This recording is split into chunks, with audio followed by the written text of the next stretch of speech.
co-host Noel. So Noel, welcome. Thanks for joining us. How are you doing, Paul? Okay, Noel, you'll see the screen there. Result of the game: Nations League match played in Lansdowne Road this night. Republic of Ireland 0, Greece 2. 2 games played, 2 defeats. So, but this game is the one. So 2-0 to Greece. What are your thoughts? Yeah, 2-0, just like the weekend, Paul. Obviously against the lesser opposition, to be fair, from England to Greece, but 2-0, 4 goals conceded, no goals scored. Look, I think the performance in the first half was better. Obviously, the whole game against England, I think they had more passes, they had more few half chances. The crowd can get involved a little bit more in the game, but I'd say for the first 25 minutes, I thought Greece were on top. In the last 20, I think we seemed to come into it, and it was a pity with the disallowed goal, but obviously he was offside, so we needed that little break. And we always felt the first goal in this game is going to be massive, particularly because I said it to you there in the preview. I just couldn't see us keeping a clean sheet, and unfortunately, it was Greece who scored the first goal. And after that, we knew damn well that the best we can definitely hope for would be draw in this game, because I couldn't see us getting 2 goals to come back and win it. Confidence is shot, Paul. Passing isn't crisp enough. It's you find sometimes playing professional football, we just can't seem to pass the ball well. Under the smallest little bit of pressure, we give it away. It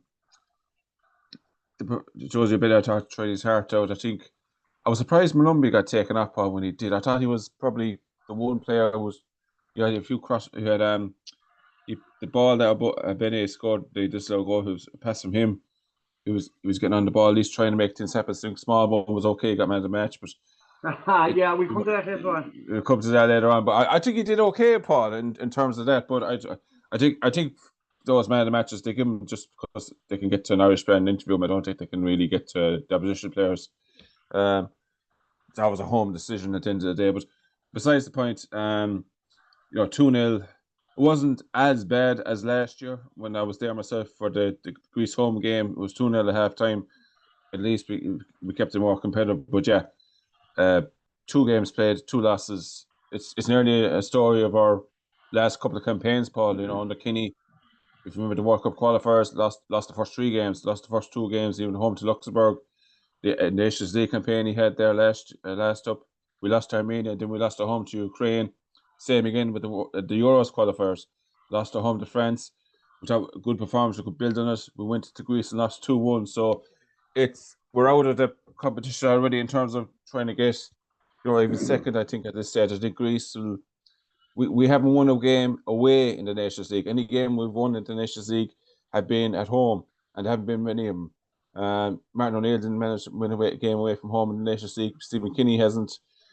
If Heimer is to change that, he's going to have to win one of those games against Greece or Finland, because I can't see us doing anything at Wembley against England. So, we've 2 tough enough games coming up now in the Nations League away from home, with Finland first in Helsinki and then Greece away. So we're battling relegation already in this campaign. Only 2 games in, Paul, and that's the sad reality. Yeah, I suppose the manager made a comment in his after match press conference. He said that the jersey is maybe too heavy for some of the players, and he's not talking about the actual physical jersey. He's talking about the psychological and the pressure of it, and the pressure of the conference is shot. The pressure from the crowd is a negative, right? We saw yesterday when what you call him was coming on as a sub, the Wolves player, their Doherty, the crowd got booed. When Small One got the man of the match again. I know, I accept it's a kind of a sponsor thing. The crowd booed. The pressure is on them now. They don't. There's not when they're on the pitch after the first 2 minutes. And their confidence is shot, Noel. You can see it in them. Their confidence is shot. And there's an old saying in sport, as a player, when your confidence is gone, it's even have to tie up your shoelaces inside in the dressing room. Everything becomes difficult. When they should shoot, they pass, and vice versa, they don't. And they're timid. And even the first goal, and again, Noel, we go back to, we are talking for a year and a half about championship minutes, straight after half time. Last night was the first time I was listening to the match on the radio, and it was the first time I heard the RT commentator or the RT presenter or whoever he is, and I don't know his name, saying, what's wrong with the players after half time? We are talking for this for a year and a half. And it's down to lack of confidence. Yes, lack of ability as well, lack of confidence. And maybe the couple of players in are over the hill and they're playing and they're just going through the motion. So you have a dark tunnel, we'll say, but we have to go through it. So I don't know. There's no short-term answer as far as I can see it. No, there isn't, Paul. You mentioned players weighing heavily on with the jersey and stuff like that. There's players there that have they played themselves out of the squad. Matt Doherty. I don't mean to be having a go at him, but the second goal. I mean, that's just criminal. Losing his man, the runner. Nathan Collins holds the man up for as long as he can because he has running him. He turns him inside out. To be fair, but if you look at even Stephen Kelly said on RT last night, if you look at Matt Doherty's reaction, it's very, very poor. It's pretty much a jog. I don't know if you've seen the goal, Paul, but the jog. If he sprinted back, there's a good chance he would have got a block on that shot because you see when the man kicks the ball, he's very close to him. Definitely a bit more of an effort there getting back, and he's no excuse because Matt Doherty was a sub. Nathan Collins has started the game. He kept on the side, so Doherty can't say he was tired because he didn't start the game. No. If it low motivation, low confidence, that's what happens. Yeah, but I thought the effort was very, very poor. Should have got back. Experienced player. You can't say it's a young fella. Matt Doherty's got a lot of caps now. He's been playing for years for the Irish team. He was always sub. His form is terrible for Ireland, particularly. So yeah, that's probably one of the reasons why the crowd are getting frustrated with him even coming on, because they know that look, he wants to play for Ireland, obviously, but it's his form. People might question his attitude, particularly there. They called him out on television last night. The effort getting back, you have to sprint back and try and get a block. And they were 1-0 down. If Greeks make it 2-0, it's all over. Because particularly as you saw yourself there on the graphic, it was 87 minutes when they got the second goal. Game over. No, very little time to score one goal, never mind two. So it was very disappointing to see that. And confidence is shot, Paul. There's a few experienced players, but as you said yourself, are they over the hill now? Brady left back. He hasn't really played that much at club level even. He's at Preston now. Alan Brown I thought was very poor. He had a chance in the first half where he snatched it. Good ball laid back to him by Obene. I just hit the target. I don't think the chance he had was that difficult. Blazes over the bar. I thought Lumbie, as I said, did okay. Spalma did okay in patches. We've experienced back four, Paul, but we're leaking goals left, right, and centre. And I think even it was on discussed on television last night. Like the back four, along with that back four, there's over 100 caps. I think you add them all up together. So you can't say there's lack of experience here. So the jerseys weighing heavily on them. They're used to losing. Heimer Hilgunson said in the losing is a habit. That's what they say. Losing is a habit.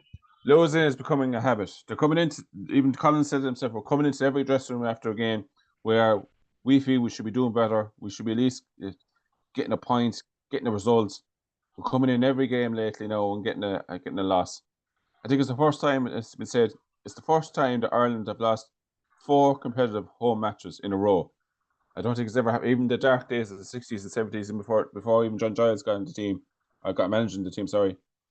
Ireland never managed to do that. Lose 4 competitive games at home in a row. So they're setting records all in the wrong way now, Paul. Look, we'll call a spade here. Look, we're never going to get promoted because England were in the group.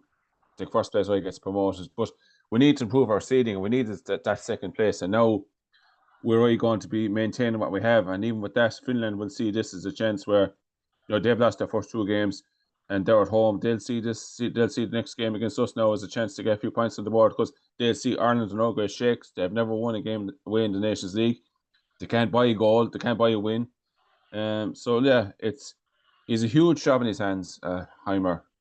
He said himself after the game, nobody's told me it was going to be easy, but I think he definitely has a feel for it now where you've crowd booing a player coming on. Never mind after the match when they lose to a few boos. Now the stadium emptied out very quickly. You can see it on the television. And whoever were there gave a few boos. And look, it's hard enough for fans, particularly Dublin, fair enough, but particularly fans coming from the country. It's a Tuesday night. There's still roughly 38,000 up there at that stadium. They want to see their team winning. They want to see them putting in a bit of excitement. They want to see their team doing well. And they know that the team isn't great at the moment, and we know we're on a losing run. But they want to see something that we're making any bit of progress at all, even a small little bit. And at the moment, results just aren't coming, Paul. Another 2 defeats in their first 2 games in the group, as I said. As good as out of the running now for second place, I think, because I think Greece will probably beat us away as well, unfortunately. And England will definitely beat us in Wembley. So these 2 games now against Finland are our only chance of points, I think. I might be wrong, we might nick a point away in Greece, but if we're going on the form that we've seen over the last couple of years, and even the form in this group at the moment after the 2 games played, Greece coming to Dublin beating us 2-0, and I don't think Greece played as well as could either, to be fair, Paul. So if we're thinking we can go to Greece and get a win or even a draw, it's highly unlikely at this moment in time. Yeah. No, can we move the